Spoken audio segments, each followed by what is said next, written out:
2020년 우리 교회가 부르심에 합당한 공동체, 조금 다르게는 부르심에 합당한 나와 너라는 표 아래 살펴보고 있는 말씀은요, 자, 교회의 부흥을 위해서는 어떻게 해야 되는가? 많은 사람들이 1차적인 부르심인 하나님의 자녀로의 부르심에 있어야 돼요. 그래서 이 자리가 차야 되는 거예요. 교회의 부흥은. 그러나 하나님 나라의 부흥을 위해서는 많은 사람들이 2차적 부르심인 사도적 보내심 가운데 있어야 됩니다. 여기에 대해서 지금 말씀을 나누고 있습니다. 그 중에 하나님 나라의 부흥을 위해서는 2차적 부르심인 사도적 보내심 가운데 있어야 하고, 사도적 보내심을 위해서는 뭘 해야 되는가? 제자 훈련이라는 것을 통해서 양육을 통하여 성숙되어야 됩니다. 그것을 살펴보면서 5월 첫 주는 양육의 목적을 알고 보는 법, 그 다음에 듣는 법, 말하는 법, 행동하는 법을 양육받아서 큰 사람으로 쓰임받자, 이렇게 살펴보았고, 둘째 주와 셋째 주는 하나님의 가슴에 핀 사랑, 그 사랑 때문에 하나님의 본질적인 속성인 거룩과 사랑이 형상과 모양으로 그 이름으로 시각화되어서 우리에게 주어졌는데, 하나님의 형상과 모양을 우리 안에서 뭐 하자고요? 회복하자. 그래서 그 회복하는 훈련을 하여서 가장 기본이 되는 그 훈련의 방법이 공예배 참석이고, 그 기본을 통해서 쓰임받자, 이렇게 나누었습니다. 그리고 지난주에는 하나님의 사랑을 삼위의 관점에서 살펴보면서 특별히 석천의 가정과 교회를 하늘가족 공동체로 세우려고 몸부림치는 우리를 향한 성령 하나님의 사랑의 노래가 뭐라 그랬죠? 이사야 41장 10절이라 이렇게 소개를 하면서 이 노래를 부를 수 있는 훈련을 통해서 석천의 가정과 교회 공동체를 하늘가족 공동체로 세우자, 이렇게 말씀을 드렸죠. 오늘은 양육의 중급 단계 마지막 시간으로 본문을 중심으로 석천은 그리스도인이여라 라는 제목으로 말씀을 살펴보고, 한 주간 우리 석천의 가정과 교회 공동체를 하늘가족 공동체로 세워가는 저와 여러분이기를 축복합니다. 자, 먼저 지난주 하나님은 예수님을 이 땅에 보내실 때에 다른 이름 하나를 허락하셨는데, 그 이름이 뭔가 하면 그리스도라, 그렇게 말씀을 드렸습니다. 그리스도라는 다른 이름으로 보내셨어요. 누구를요? 독생자이신 자신의 아들 성자 예수님을요. 이 말씀은 우리 석천이 그리스도인이라는 말씀에도 그대로 적용됩니다.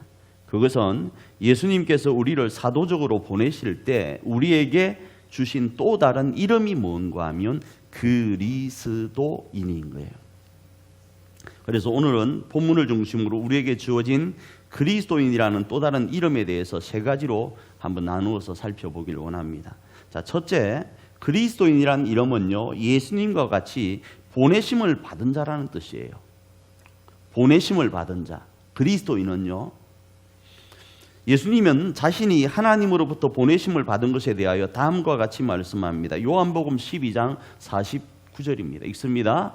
내가 내 자의로 말하는 것이 아니요 나를 보내신 아버지께서 내가 말하는 것과 이럴 것을 친히 명령하여 주셨다라는 거예요. 그래서 하나님 아버지로부터 보내심을 받은 예수님은 자신의 말을 하지 않았어요. 보내신 이의 아버지의 말을 이 땅에 대언하신 거예요. 무슨 말입니까? 보내심을 받은 사람은 자기 소리 하는 게 아니라는 거예요. 보내신 자가 명하신 소리를 하는 것이라는 거예요. 그 정도가 어느 정도까지 그러해야 되는지 예수님의 예를 통하여 살펴보면요, 예수님은 우리를 하나님과 화목하게 하기 위해서 오셨어요. 화목 제물이 되려고 그래서 오셨다 그러죠. 이러하신데 이렇게 오신 자신을 향하여 우리가 어떻게 합니까? 해도 너무 하는 행동을 합니다. 처음에는 일주일만 해요. 호산나 다윗의 이름으로 오시는 이여 하면서 호산나하고 그렇게 반깁니다. 그런데 불과 4, 5일 만에 저놈 죽여라 그러잖아요. 그게 우리예요. 해도 너무 하는 짓을 하는 우리를 향하여 예수님은 하나님께 이런 기도를 합니다. 마태복음 26장 39절 앞부분입니다. 읽습니다. 조금 나아가사 얼굴을 땅에 대시고 엎드려 기도하여 이르시되 내 아버지여 만일 할만하시거든 이 잔을 내게서 지나가게 하옵소서. 그리고 이어서 다음과 같이 기도합니다. 마태복음 26장 39절 뒷부분입니다. 그러나 나의 원대로 마시옵고 아버지의 원대로 하옵소서 하시고, 이것이 바로 보내신 받은 자, 그리스도라는 또 다른 이름을 가진 예수님의 모습이었어요. 그런데 예수님이 이렇게까지 하신 이유가 있습니다. 하나님, 이 잔을 내게서 옮겨 주십시오. 그러나 내 원대로는 마십시오. 아버지의 뜻대로 되기를 원합니다. 왜 이런 이야기를 했을까요? 이런 기도를 한 이유를 예수님은 다음과 같이 말씀합니다. 요한복음 6장 39절입니다. 읽습니다. 나를 보내신 이의 뜻은 내게 주신 자 중에 내가 하나도 잃어버리지 아니하고 마지막 날에 다시 살리는 이것이니라. 그런 거예요. 오늘 우리가 그리스도인이란 또 다른 이름, 그 이름으로 살아가는 그것은요, 그 그리스도인이란 이 이름은요, 명절날에 친척들하고 모여서 100원짜리 고수도 받아가 딱 땄는데 그 이름이 뭐라고요? 그리스도인이 아닌 거예요. 롤에서요, 적 챔피언을 제압하고 획득한 골드라는 게 있답니다. 그 골드로 구입하는 무기나 방어구처럼 구입한 이름이 아니에요. 뭐는요? 그리스도인이라는 이 이름은요, 그리스도인이라는 이 이름은 예수님께서 사도적 보내심 속에서 우리에게 허락하신 사명의 이름이에요. 그런데 오늘 우리의 모습은 어떠합니까? 혹 공동체 안에서 보내신 자의 소리보다 우리의 소리가 앞서고 있지는 않습니까? 우리의 가정에서요, 우리의 교회에서요, 이 대한민국 안에서요. 귀 있는 자는 듣고 고칠 수 있으면 고칠 수 있기를 정말 바랍니다. 교회에서는 망치 소리나 쇠소리 나면 안 돼요. 가정에서 망치 소리, 쇠소리 나면 안 돼요. 자, 이를 위해서 공동체 안에서 이러한 우리의 소리를 줄이고 보내신 자의 소리를 내는 훈련이 양육 가정 가운데 있어야 되는 거예요. 분명히 우리 공동체 안에 사도적 사명을 감당하다 보면 더럽고 치사하고 안이 꼽고 매섭고운 일들이 정말 많이 있습니다. 우리 공동체 안에요, 우리 가정 안에요, 우리 교회 안에요, 이 대한민국 안에요, 열방 안에요. 그래서 우리도 예수님처럼 동일하게 이런 이야기를 할 수 있습니다. 아버지 하나님, 이 잔을 내게서 옮겨주십시오. 이건 너무 고상하죠. 이걸 직역하면 어떻습니까? 하나님, 아버지, 저 화상 다시는 보지 않길 원합니다. 하나님 아버지, 저 왼수 확 망하길 원합니다. 도저히 더럽고 치사하고 안이 꼽고 매섭고워서 이제 못하겠습니다. 이 사명 못 감당하겠습니다. 이렇게 우리가 직역해서 기도할 수 있어요. 그러나 여기서 멈추지 않고 우리는 어디까지로 나아가야 되는가 하면 예수님처럼 이어서 이런 기도를 해야 되는 거예요.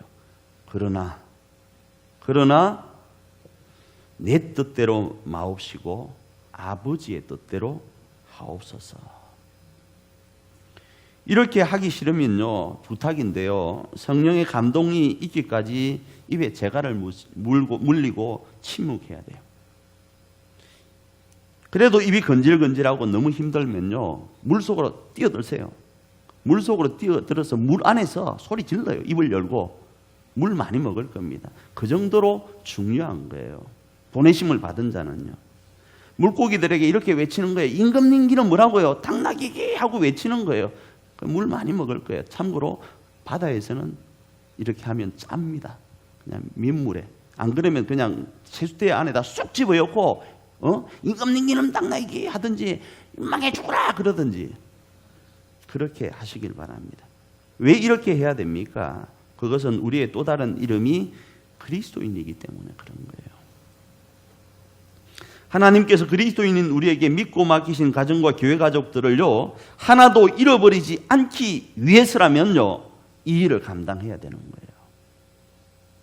만일에 여러분의 어떤 말 한마디 때문에 제가 삐졌다, 내가 교회 안 나와버리는 거야. 이러지 않기 위해서 뭐 해야 된다고요? 아버지의 뜻대로 하옵소서 해야 되는 거예요. 속이 문드러집니다. 만일에 우리 성도들 중에 누군가에게 내가 어떤 말 한마디 때문에 그가 힘들어한다, 너무 힘들어하게 될 말이다 싶으면 어떻게 해야 된다고요? 아버지의 뜻대로요. 속에서 천불이 납니다. 팍팍팍팍. 그거 잠재우는 거예요. 제가 지금 교회 이야기합니다. 혹시 여러분 프라이버시가 있을 것 같아서 가정에도 마찬가지고요. 가정도 우리가 보냄을 받은 현장이에요. 그래서 한 가족이라도 잃어버리지 않게 해서 이렇게 해야 되는데 더럽고 치사하고 안 입고 매섭고서 그럼에도 눈물이 흐를 겁니다. 눈물이 흐를 때 못자국 나신 예수님의 손 그것도 올리면서 우리 옷소매로 뭐요? 눈물 한번 훔치는 거예요. 그리고 뭐요? 다시 한번 신앙으로 그러나의 신앙으로 나아가는 거예요. 속에는 이런 게 올라오지만 그러나 아버지의 뜻대로 되기를 원합니다 하며 나아가는 거예요. 이 시간 한번 퍼포먼스로 여러분 저 한번 이렇게 하고 이게 지금 제가 살이 쪄가 옷이 안 돼. 이렇게 해서 어떻게 해요? 한번 이렇게 해보세요. 그러고 한번 가는 거예요. 그게 그리스도인입니다. 둘째는 그리스도인이란 이름은 교육을 통하여 양육을 받을 때 비로소 불리어질 수 있는 이름입니다. 이 말씀은 그리스도인이라는 또 다른 이름은 다른 사람, 특별히 믿지 않는 주변 사람들로부터 이렇게 주어진 이름이에요. 그러니까 자칭 그리스도인이 아닌 거예요. 야, 나 그리스도인이다 이게 아니고 누가요? 주변에서 특별히 믿지 않는 사람이 나를 향하여 불러주는 이름이 뭐라고요? 그리스도인이에요. 잠시 그리스도인이라는 이름이 붙여지는 과정을 한번 살펴보면 1년이라는 양육이 필요했음을 이야기합니다. 여기서 1년이라는 단어는 시간에 초점을 두는 단어가 아닙니다. 그리스도인이 무엇인지 전반적으로 교육받는 그 시간적 표현이 바로 이 1년이라는 표현인 거예요. 그리고 이렇게 양육받은 안디옥 성도들은요, 정확한 정체성을 가지고 뭘요? 그 지역으로 나아갔어요. 그 가족에게로 나아갔어요. 그 교우들에게로 나아갔어요. 그리고 그 속에서 양육받은 모습대로, 보내심을 받은 모습대로 그 삶을 살아내었어요. 그러자 지역민들이 자신들과 다른 사고방식으로 살아가는 이들을 그리스도인이라고 불러준 거예요. 탁구라는 걸 합니다. 예를 들어서요, 탁구를 처음에 그 야매라 그럽니까? 가라라고 그럽니까? 배우게 되면 몸이 이상하게 굳어 있잖아요. 그래서 거기에서 가르칠 때 뭐라고 하는 자세를 잡아준다 그러죠. 자세를 잡아줄 때는 게임을 안 시킵니다. 게임 안 시키면 지루해 죽겠어요. 이것만 계속 연습하다가 집에 가니까 재미가 없잖아요. 왜 게임을 안 시키는가 하면 뭘 때문에? 이 자세가 가르쳐준 게 흐트러질 것 같았어요. 마찬가지예요. 그리스도인으로 양육받을 때는 내가 하고 싶은 이야기가 별의별 소리가 많이 있어요. 그래도 뭐요? 침묵하는 거예요. 내가 어느 정도 자리 잡을 때까지는요. 이들이 1년 동안 그렇게 양육받은 상태에서 어떻게 했는가 하면 지역으로 나아가서 그 삶을 살아내니까 주변 사람들이 야, 이 사람들은 우리의 사고방식과 너무 다르네? 그러면서 그들에게 붙여준 이름이 그리스도인인 거예요. 어쩌면요, 우리나라에 붙여진 이름이 있었죠. 그게 뭡니까? 예수쟁이에요. 저 예수쟁이 그랬잖아요. 그죠? 근데 그 예수쟁이가 처음에는 손가락질처럼 느껴졌을 거예요. 그죠? 그런데 어느 순간부터 그들이 살아가는 삶이 너무 신뢰성이 있다 보니까 예수쟁이는 교회 다니고 재산은 안 지내지만 믿을 수 있는 사람이라고 취급하게 됐어요. 그러지 않았으면 한국 교회에 지금 20% 정도 되는 그리스도인이 일어날 수가 없었어요. 이들의 사고방식이 그랬다고요. 그런데 오늘 우리의 사고방식 가운데, 한국 교회에 있는 사고방식 가운데를 돌아보면 은혜 받았다고 막 사는 사람이 간혹 있어요. 교회 다닌다고 가정과 직장의 삶을 포기하는 사람들이 있습니다. 교회가 우선이래. 누가 언제 교회가 우선이라고 가르쳤어요? 교회만 오면 다 된다고 누가 가르쳤냐고요? 교회에서 살아가는 삶을 기반으로, 그 고백을 기반으로 뭐요? 세상 삶을 살아내라고, 가정의 삶을 살아내라고 가르쳤죠. 누가 11조가 다라고 가르쳤나요? 10개 모든 게 하나님 거라고 가르쳤죠. 10개 모든 게 하나님의 건데 그것이라고 고백해서 10개 중에 하나를 구별해 드리고 10개 중에 9개는 내 마음대로 나이트클럽가 쓰라는 소리가 아니고, 내 마음대로 바람 피우는 데 쓰라고 하는 소리가 아니고, 내 마음대로 먹고 즐기는 데 쓰라고 한 것이 아니라 가정을 세우는 데 쓰라고요. 모든 게 주의 것이니까, 주님이 기뻐하는 주의 뜻이 있는 곳에 쓰라는 것 아니겠어요? 그 고백이 없으면 어떻게 되겠습니까? 막 쓰는 거지. 돈 있으면 돈 자랑하는 거죠. 그걸 제가 뭐라고 그래서 현장용어로, 전문용어로 돈지랄이라고 하지 않았습니까? 돈지랄 하는 거예요. 그 고백이 없으면 11조를 하나님 앞에 고백으로 안 드리면, 그런 마음으로 안 드리면요. 누군가가 자기에게 기분 나쁘면 자기에게 뭐가 있대? 하나님이 자녀의 권세가 있대. 그러면서 이야기합니다. 너 나를 저주해서 내가 하나님의 자녀인데 성경에 보니까 창세기에 보니까 아브라함의 내용을 보니까 나를 저주하면 네가 저주를 받는데 그러면서 저주하고 다녀요. 어디에서 그런 걸 가르쳤냐고요. 그런데 한국 교회가 그러잖아요. 안디옥 교회 성도들은요, 자신들을 사도적 보내심 가운데 있는 예수님의 모습, 그 모습 그대로의 삶을 이 땅 가운데 살아낸 거예요. 속에서 더럽고 치사하고 안 입고 메스꺼운 그 일들이 올라와도 그러나의 신앙으로, 그리스도를 본받아 양육받은 신앙으로 살아갔던 거예요. 그래서 성경은 이렇게 양육받은 사람들을 뭐라고 또 다르게 부른가 하면 규모 있는 사람이라 불러요. 그러니까 무분별하게 아무 질서 없이 살아가는 사람, 규모 없는 사람이 아니라 질서가 있는 사람, 뭔가의 원칙이 있는 사람이라고 이렇게 부른 거예요. 데살로니가후서 3장 6절입니다. 읽습니다. 형제들아, 우리 주 예수 그리스도의 이름으로 너희를 명하노니 게으르게 행하고 우리에게서 받은 전통대로 행하지 아니하는 모든 형제에게서 떠나라, 이렇게 말하는 거예요. 그런 거예요. 오늘 우리는 우리 가정과 교회 공동체로부터 그리스도인인 규모 있는 사람으로 불리워져야 됩니다. 특별히 우리 성도들 안에서도요. 내가 누구 성도님을 보니까 참 규모가 있네요. 원칙이 있네요. 하나님 뜻 안에 살려고 몸부림치네요. 참 당신은 그리스도인 같습니다. 이런 고백이 들려져야 돼요. 집에 가니까 당신은 그리스도인이군요. 당신은 규모 있군요. 당신은 어떤 원칙이 있군요. 그 소리가 들려져야 돼요.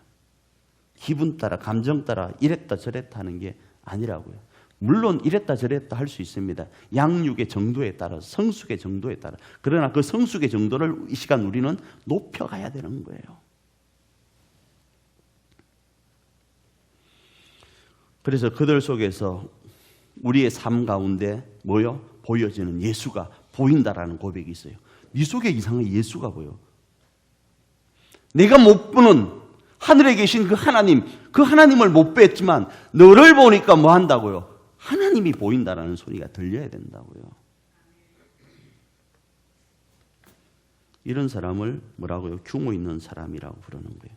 이 일이 다시 말씀드립니다. 쉽지 않습니다. 그래서 우리에게는 양육이 필요한 겁니다. 그러나로 살아갈 수 있는 훈련 말입니다. 그 훈련 중 하나를 소개하면요, 그러나가 필요할 때가 여러분 삶에 무수히도 많을 겁니다. 그럴 때마다 은혜의 보좌, 기도의 보좌의 자리로 나아가는 거예요. 기도의 자리로요. 그리고 기도하는 거예요. 하나님 아버지, 저쪽 그 북한 그쪽은 아바지 그러대요. 좀 길게 빼는 거예요. 하나님 아버지 하든지 아바지 하면서 이 잔을 내게서 옮겨달라고. 때로는 직역된 표현으로요. 이건 너무 고상하니까 직역된 표현으로 저 화상 다시 보지 않게 해달라고 기도하셔야 된다고요. 저 왼손 망하게 해달라고 기도하셔야 된다고요. 도저히 더럽고 치사하고 안 입고 메스꺼워서 이 사명 감당하기 힘들어서 하나님 난 못하겠습니다. 기도하셔야 된다고요. 할렐루야. 이러니까 좀 왜 아닌 것 같아요. 예수님이 그렇게 기도했잖아요. 하나님 이 잔을 내게서 옮겨달라고요. 그리고 이어서 그러나 제발 하나님 내 뜻대로 말고 나는 하나님 앞에 보냄을 받은 사람이기 때문에 내 뜻이 아니라 아버지 뜻대로 되기를 원합니다. 그러면 마음에 이런 마음이 들 거예요. 하나님 내가 너무 힘들어서 하나님 어디 가서 이야기하겠어. 하나님 앞에 그냥 뗐었어요. 하나님 앞에 응석 뿌렸어요. 그 마음이 들 거예요. 그런데 하나님 내 본 마음 아시죠? 내가 너무 힘들어서 그랬는데 그러나 내 속에 주의 나라가 임하기를 원합니다. 내가 주의 뜻대로 살기를 원합니다. 내 말 한마디가, 내 발걸음 하나가, 내 손짓 하나하나가 주의 뜻에 합한 하나님이 보내신 사명자의 모습이기를 원합니다. 이렇게 하고 기도를 마무리하는 거예요. 또 곡조 있는 찬양의 자리로 나아가기를 원합니다. 우리를 향하신 성령님의 노래 소리에 귀를 기울일 수 있기를 원합니다. 힘들고 어려울 때 내가 너와 함께 함이라. 두려워 말라, 놀라지 말라 하신 그 소리가 여러분 귓가에 들려지기를 원합니다. 그래서 조금 전에 불렀던 그 찬양을 우리 홍 집사님이 MR로 제작을 해서 저에게 주신대요. 주면 제가 지하에 가면 우리가 스튜디오가 만들어져 있어요. 거기서 녹음을 해서 밴드에 한번 올릴 거예요. 기대하시라. 개봉박도. 자, 그렇습니다. 자, 그렇게 하루하루 성령님의 소리에 귀를 기울이면서 하루를 보내고 그 하루가 10년이 될 거예요. 그 10년이 우리의 인생이 되어서 돌아보니까 그 세월들이 하나님께 충성한 시간들이 될 것이고, 우리의 가정과 교회 공동체가 하늘 가족 공동체로 세워져가는 시간임을 여러분 발견하게 될 거예요. 너무 거창하게 가려고 하지 마세요. 그냥 그렇게 하루하루 살다 보면, 하나님 안에서 살다 보면 벌써 10년이 지나서 여러분이 10년 동안 그 일을 한 거예요. 그 사역을 감당한 거예요. 못할 것 같고 그날 바로 하루 딱 해보고 때려치울 것 같았는데 그 시간이 벌써 하나님 안에서 감당한 10년의 시간이 된 거예요. 그러다가 일생이 마치고 하나님 앞에 섰을 때 아이고 착한 우리 누구누구 하고 하나님의 품 안에서 영원히 행복해지는 시간이 있을 거라는 거예요. 자, 세 번째로 그리스도인이라는 이름은 본향을 소유한 사람이라는 뜻입니다. 이 말씀을 나누는 이유는요, 간혹 그리스도인에 대해서 이야기를 하면 하나님의 소모품으로 생각하는 경우가 있습니다. 그래서 하나님의 나라를 전하다가 성과도 보지 못하고 산화한다 그러죠. 흩어져 버리는 산자에다가 그 산화하는 것, 꽃잎이 흩어져 버리잖아요. 아무런 의미 없이 우리의 삶의 그 모든 것들이 그냥 흩어져서 없어지는 것으로 생각을 해요. 우리의 수고도 없어지는 것으로 생각합니다. 그런 존재로 여깁니다. 그러나 그리스도인은 그런 존재가 아닙니다. 이미 우리가 1차적 부르심인 하나님의 자녀의 부르심에서 살펴본 바대로 그리스도인은 우선적으로 하나님의 자녀라는 것이 우리의 정체성이에요. 하나님의 자녀이면 무엇입니까? 하나님의 상속자예요. 로마서 8장 17절 앞부분입니다. 있습니다. 자녀이면 또한 상속자, 곧 하나님의 상속자요 그리스도와 함께한 상속자니, 이렇게 말씀합니다. 그리고 2차적으로 예수님으로부터 주어진 사도적 보내심의 사명을 가정과 교회 안에서 잠시라는 이 천국의 시간인 100년의 시간을 감당하다 보면 본향인 하나님 나라에서 이 땅의 100년이라는 시간과 비교할 수도 없는 영원한 시간 동안 하나님의 영광으로 절구하는 사람, 그 사람이 바로 누구인가? 우리라는 거예요. 이러한 사실을 우리에게 알리고 허락하시려고 예수님이 그리스도란 또 다른 이름으로 사명을 감당하시면서 영광을 받으신 거예요. 그러기에 우리도 예수 그리스도처럼 이 영광을 받기 위해서 그리스도인이라는 또 다른 이름으로 사명을 감당하고 예수님이 누리신 영광을 누려야 되는 거예요. 그러기 위해서 로마서 8장 17절에 이렇게 말씀하죠. 로마서 8장 17절 뒷부분입니다. 읽습니다. 우리가 그와 함께 영광을 받기 위하여 고난도 함께 받아야 할 것이니라. 여러분, 고난에다가 초점 두지 마시길 바라요. 영광이 위해서요. 그 영광을 위한 이 고난은요, 행복이에요. 사랑하는 우리 가족 여러분, 우리는 석천인입니다. 석천인은 그리스도인이에요. 할렐루야. 저는 그리스도인, 여러분도 그리스도인이에요. 그리스도인은 보내신 예수님처럼 이 땅에서 100년을 보내면서 보내심을 받은 자로서의 삶을요, 불꽃같이요,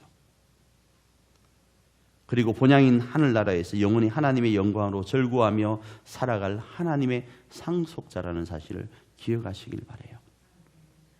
이 사실을 우리의 신비에 새기고 적용하면서 한 주간 우리 가정과 교회를 하늘가족 공동체로 세워가는 저와 여러분이기를 축복합니다. 하나님이 우리와 함께 하십니다.